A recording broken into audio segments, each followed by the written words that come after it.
నమస్కారం మిత్రులారా, మార్కెటింగ్ గురించి మా 4 వీడియో సిరీస్లలో ఇది రెండవది. ఈ వీడియోలో మేము మీ వేరుశెనగ చిక్కీ ధర గురించి మాట్లాడుతాము.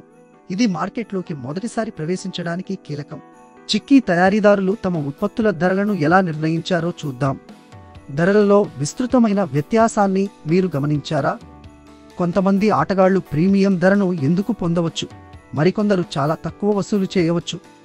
ఈ వీడియో ముగిసే సమయానికి ఈ ఆటగాళ్ల ధర ఎందుకు భిన్నంగా ఉంటుందో మరియు మీరు మీ ఉత్పత్తికి ఎలా ధర నిర్ణయించాలో మీకు అర్థం అవుతుంది.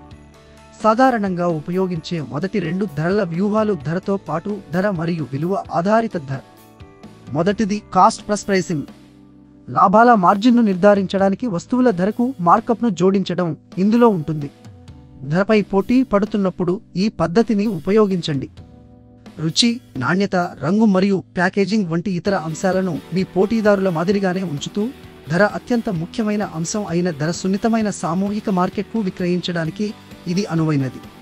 ఉదాహరణకు, 1 కిలోగ్రాము చిక్కికి ఉత్పత్తి వ్యయం 113 రూపాయలు అయితే మీ పోటీదారులు కిలోగ్రాముకు 206 రూపాయల కంటే తక్కువకు విక్రయించడం లేదని భావించి మీరు మీ ధరను కిలోగ్రాముకు 30% నుండి 40% మార్జిన్ అంటే 206 రూపాయల వద్ద నిర్ణయించవచ్చు. రెండవది విలువ ఆధారిత ధర. ఈ వ్యూహం ఉత్పత్తి ధర కంటే వినియోగదారునికి గ్రహించిన విలువ ఆధారంగా ధరలను నిర్ణయిస్తుంది.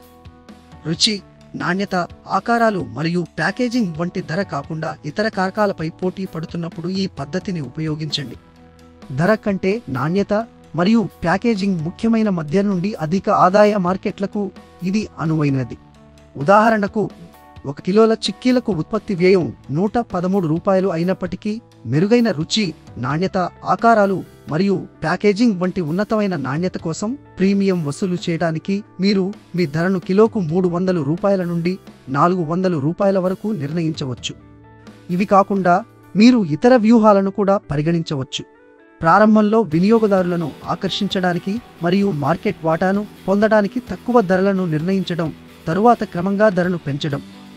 ప్రారంభంలో కొత్త మరియు ప్రత్యేకమైన ఉత్పత్తులకు అధిక ధరలను నిర్ణయించడం, తరువాత పోటీ పెరిగే కొద్దీ వాటిని తగ్గించడం. ఒక ఉత్పత్తిని చౌకగా కనిపించేలా చేయడానికి 100 రూపాయలకు బదులుగా 99 రూపాయలకు సెట్ చేయడం వంటి మానసిక ధరలను ఉపయోగించడం.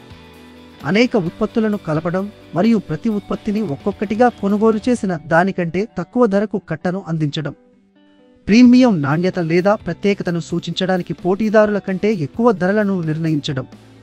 మార్కెట్ డిమాండ్, పోటీ మరియు ఇతర బాహ్య కారకాల ఆధారంగా ధరలను నిరంతరం సర్దుబాటు చేయడం.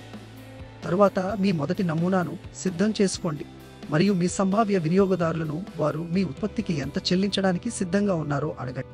All the best. చూసినందుకు ధన్యవాదాలు. మరిన్ని వీడియోల కోసం వ్యాపార్ కోచ్ ఛానల్కు సబ్స్క్రైబ్ చేయండి.